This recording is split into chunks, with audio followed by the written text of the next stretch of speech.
Olá pessoal, tudo bem? Bom, vamos dar continuidades agora aos nossos estudos do primeiro colegial.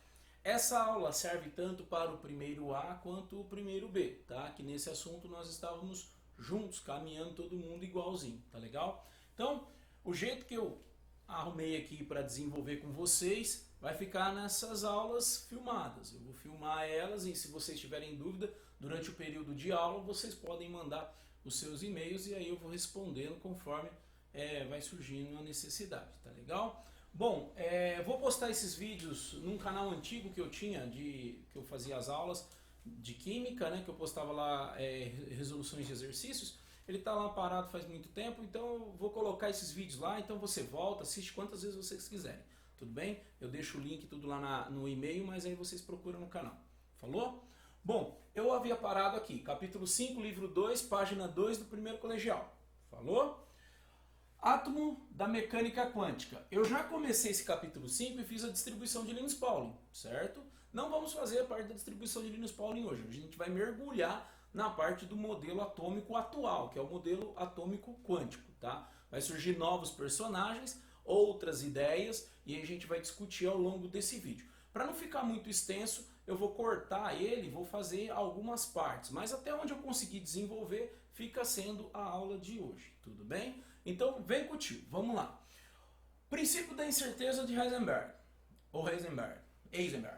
Aí é o seguinte, qual que foi a ideia? Imagine só, o Ruther, lembra lá do Ruther? Nosso queridinho Ruther, núcleo, eletrosfera, os elétrons ficam rodando em torno do núcleo. Ah, o problema de atração do elétron pelo núcleo. Aí veio o modelo atômico de Rutherford e Bohr, certo? Aí explicou das camadas, blá blá blá. Beleza, isso passou. Mas aí surge o Heisenberg e faz um questionamento muito peculiar, tá? Tanto é que é um princípio, ó, princípio não dá para fazer parte experimental, não tem uma justificativa experimental, nada disso. Ele veio, falou, levantou a ideia e aí não tinha como questionar aquela ideia dele, tá? Dá uma olhada aqui, qual a ideia maluca que ele teve. Bom, ele chegou e falou assim, ô Ruther, o elétron, você falou que ele fica rodando em torno do núcleo, das camadas, da região de energia permitida e tudo mais, né? Mas eu gostaria que você pensasse nisso que eu vou transmitir para você. Qual a certeza que você tem do elétron estar passando nessa região? Como assim? Assim, ó. Você falou que aqui é uma energia permitida, o elétron fica rodando em torno do núcleo, certo? Certo. Aí ele recebe energia, muda de camada e volta para a camada anterior, fica naquele jogo. Mas como você tem certeza que esse elétron está aqui? Porque se tem uma coisa que você não sabe, é se ele está ali. Você tem incerteza sobre ele. Bom, imagine uma ponta de um equipamento altamente sofisticado. Imaginar aí um equipamento altamente sofisticado. Onde eu consigo aproximar o máximo desse elétron e olhar esse elétron passando ali. Aproximar e ver aquele elétron. Conseguir determinar a sua velocidade. Conseguir determinar o seu volume. Ver, assim, passando por ali. Certo? Ter certeza que ele está passando por ali. Repare, se eu tiver uma máquina dessa e conforme eu vou aproximando desse elétron, pô, a massa do cara é praticamente desprezível, a massa dele. Ele não vai estar ali. Eu não vou observar ele passando ali. Eu vou causar efeitos que façam com que esse elétron não esteja ali. Então eu não tenho certeza da existência daquele elétron naquela região. Então quando você faz a eletrosfera, fica tudo muito claro, tudo muito bonito, né? Ah, o elétron está aqui, o elétron mudou de camada, o elétron voltou para a camada daqui. Mas isso daí não é coerente. Não tem sentido isso. Porque você não consegue dizer aonde ele está. Bingo. Princípio da incerteza. Não podemos determinar onde está o elétron. Então, olha só. O Heisenberg, não podemos determinar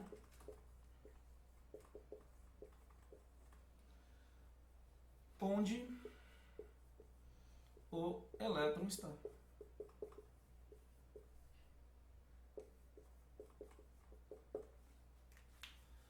Se não podemos determinar, e agora? E aí? Aí complicou. Bom, se o elétron não tenho certeza que ele está aí, o que está faltando entrar agora para os cálculos? Está faltando entrar a parte da incerteza. E como que eu coloco a parte da incerteza? Que cálculo matemático que eu uso para poder chegar na compreensão de incerteza? Probabilidade. Então eu precisava encaixar a lógica da probabilidade. Olha, eu não sei se o elétron está aqui, mas eu posso calcular a probabilidade de encontrar o elétron aqui. Então aí nós precisamos agora reformular, recalcular tudo aquilo que já conhecemos e encaixar cálculos de probabilidade, desenvolvimento de densidade de probabilidade, tá? Para nós podermos definir qual é a região aonde eu posso encontrar o elétron, tá legal? E aí que surge um cara então que vem com uma função de onda, ele consegue colocar várias dimensões dentro dessa função e essa função então vai dar resposta para a gente da onde eu posso encontrar o elétron na eletrosfera. Que dentro desses cálculos então que a gente se decompõe em dimensões, em 3 dimensões, 4, 5 dimensões, usa números complexos, é altamente complexa a fórmula, tá? Então, basta você saber que tem ela, pode procurar ela, função de onda e o π quadrado, e aí você vai conseguir ver alguns fatores ali de integrais e derivadas e assim por diante. Mas aqui para nós o que interessa é os resultados que foram obtidos calculando a probabilidade então de se encontrar o elétron na eletrosfera, tá legal? Então agora nós vamos usar para calcular aonde eu posso encontrar o elétron a equação de Schrödinger, ou Schrödinger, é um nome bem complicado de dizer, é Schrödinger. Então vamos lá, vamos trabalhar agora com essa parte da função, tá? Vou apagar aqui então e a gente já continua. Bom pessoal, então está aqui a lousa montada da parte da equação de Schrödinger. Bom, o que Schrödinger falava? Com o cálculo da sua função, então, você conseguiria determinar a região de probabilidade de se encontrar o elétron, certo?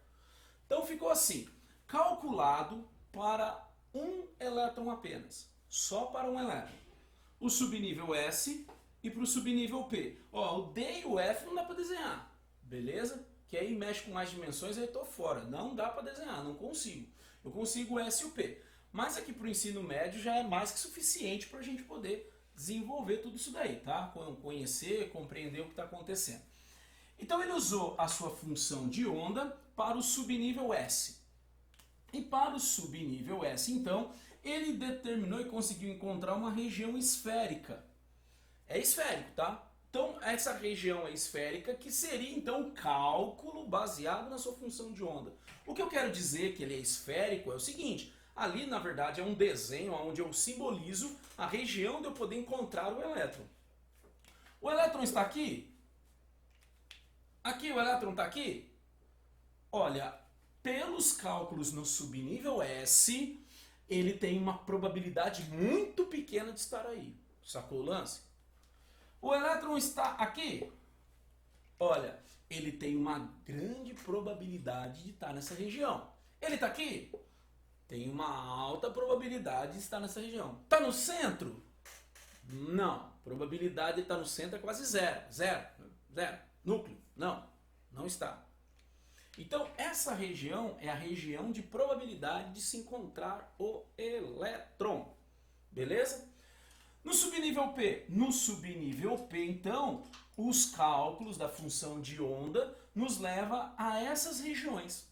Regiões decompostas em 3 dimensões. Olha só, no eixo X, olha o formato. Então é a região de probabilidade de eu encontrar o subnível, o elétron no subnível PX. Aqui, o verdinho, para encontrar no PZ. O pretinho aqui, PY. O elétron está aqui? No subnível P tem uma baixa densidade e probabilidade de estar ali. Ele está aqui? Tem uma elevada densidade e probabilidade de estar ali. Entendeu? Então, ajustou-se aonde eu posso encontrar o elétron, nesses subníveis, então, nesses orbitais agora, na onde tem a densidade de maior probabilidade. Isso daqui ficou determinado, então, como sendo orbital. Orbital é uma região onde eu tenho uma maior probabilidade de encontrar o elétron, tudo bem? Ele está ali? Não sei. A região indica uma alta probabilidade. Beleza? Um pouquinho confuso, né? Mas é assim que funciona. É até onde a gente consegue chegar na compreensão desse novo modelo atual, tá? Ele é totalmente matemático, lida muito só com a parte da expressão usando a função de onda, então fica muito surreal para a gente estudar no nível médio, tá legal? Quem for fazer os estudos avançados aí na área de materiais, na área da física, na área da química, vai compreender e vai estudar mais sobre esse modelo. Falou? Então ele fica assim.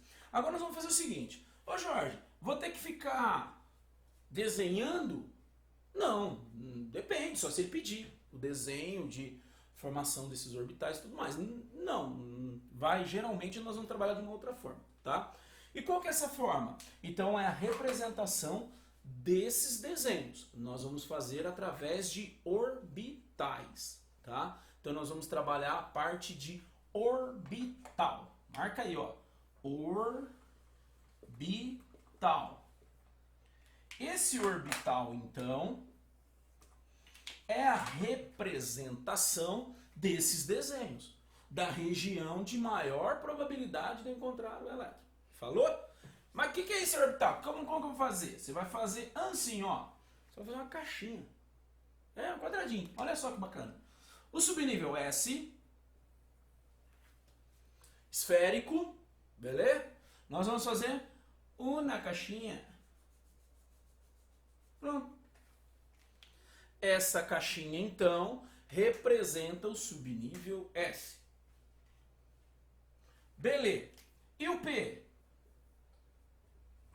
Ó, o P agora ele está em 3 dimensões. Então nós temos que representar ele em 3 dimensões. Fica 3 caixinhas.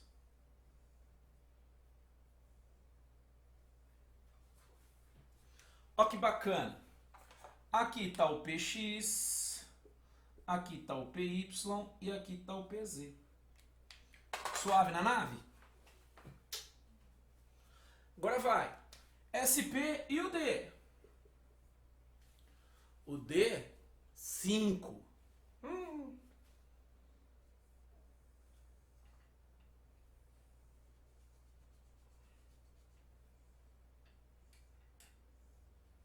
Aí. Aqui fica nas diagonais, tá? Começa a pegar representações das diagonais. Aí para desenhar isso aí é satanás, filho. Ó, fica DXY, DYZ, DXZ, DX menos 2Y, aí vai, ó. Dx ao quadrado, y ao quadrado. São as representações que nós teríamos de acordo com a localidade espacial de cada um desses orbitais. Falou? E o F? O F são 7. Nossa!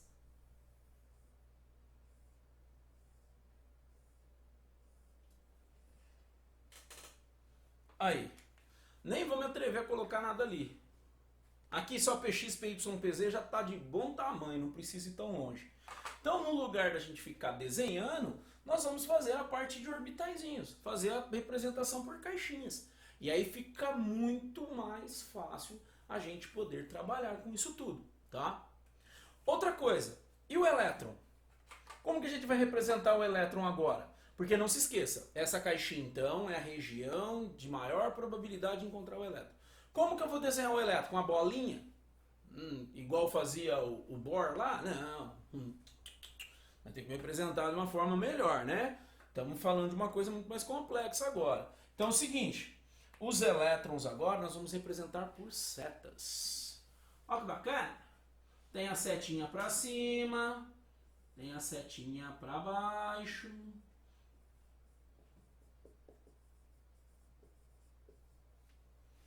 Tudo bem? Então, as setinhas agora, tanto para cima quanto para baixo, vão representar elétrons que estão dentro dessas caixinhas.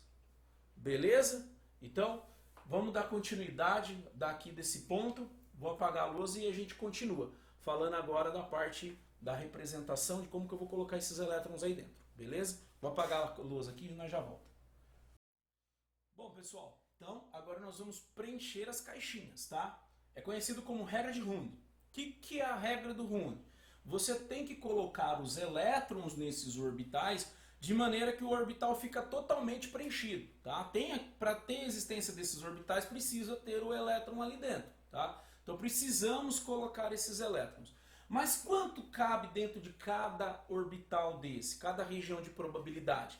Cabe no máximo 2 elétrons. Temos no máximo 2 elétrons, tá? Então na regra de Hund é o seguinte, aqui nessa caixinha pode ter um elétron, assim.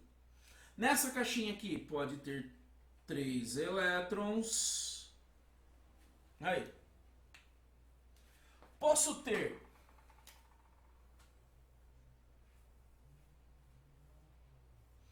um preenchimento assim também, ó. Pode ser assim. Aí. Pode ser assim, colocando os elétrons. Certo? Também todos eles estão coerentes. Posso ter outras variações, como por exemplo, com 3 elétrons. Pode ser assim. Pode ser assim. Pode ser assim. Aí, sofrendo as variações, tá? Você pode deixar um orbital vazio, mas não assim. Por exemplo, ó. Se eu fizer isso aqui, aí já não dá. Porque eu tenho 2 elétrons e eu poderia preencher mais orbitais. Assim tá incoerente. Tudo bem? Assim não posso. E se eu tivesse 3 elétrons, ele poderia ser assim, né? Variando ele de posições. Assim, como eu já coloquei, os 3. Agora, se eu fizesse isso daqui, ó. Aí está incorreto.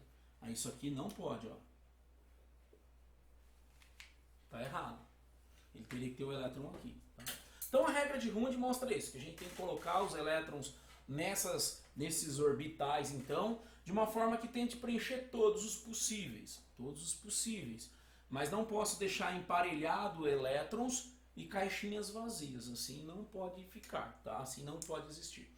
Aí vem também a parte da exclusão de Pauling.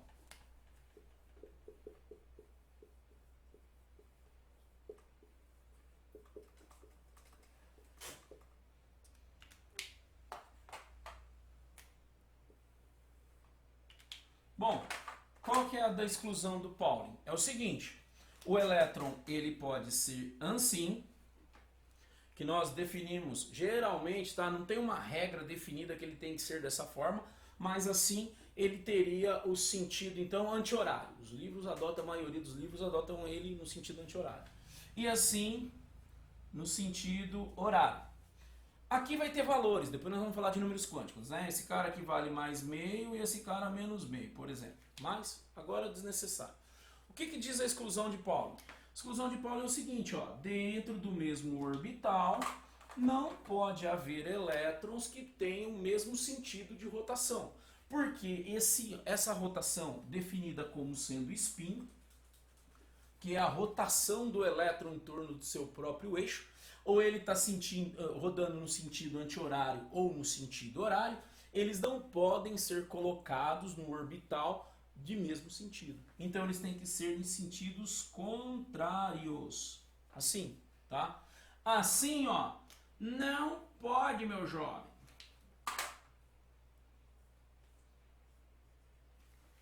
Vamos definir que não pode, né? Porque quem vai para frente aí nos estudos vai ver que tem alguns momentos.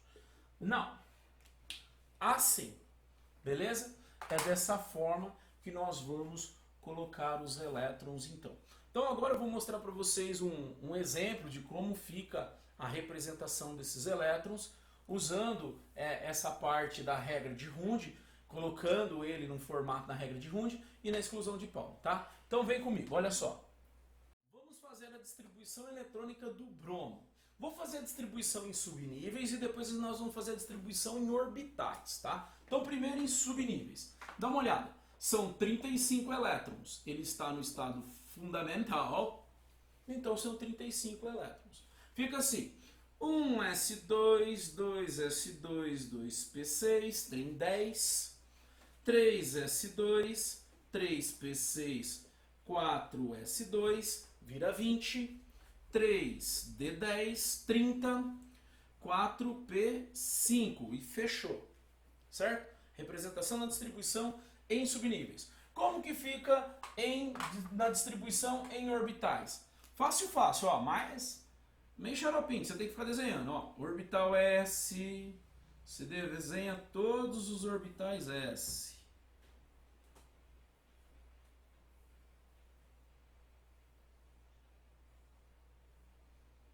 Depois você desenha o P. Meio tortinho, mas tá valendo. Eu vou desenhar um D aqui.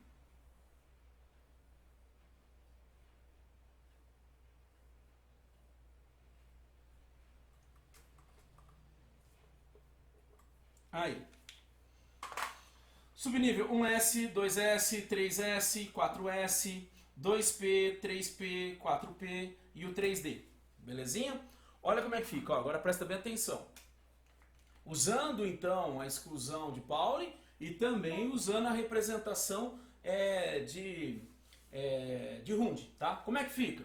Se você adotar o elétron para cima como sendo o primeiro elétron, todos os primeiros elétrons que você colocar no subnível, nas caixinhas aqui dos orbitais, tem que estar para cima.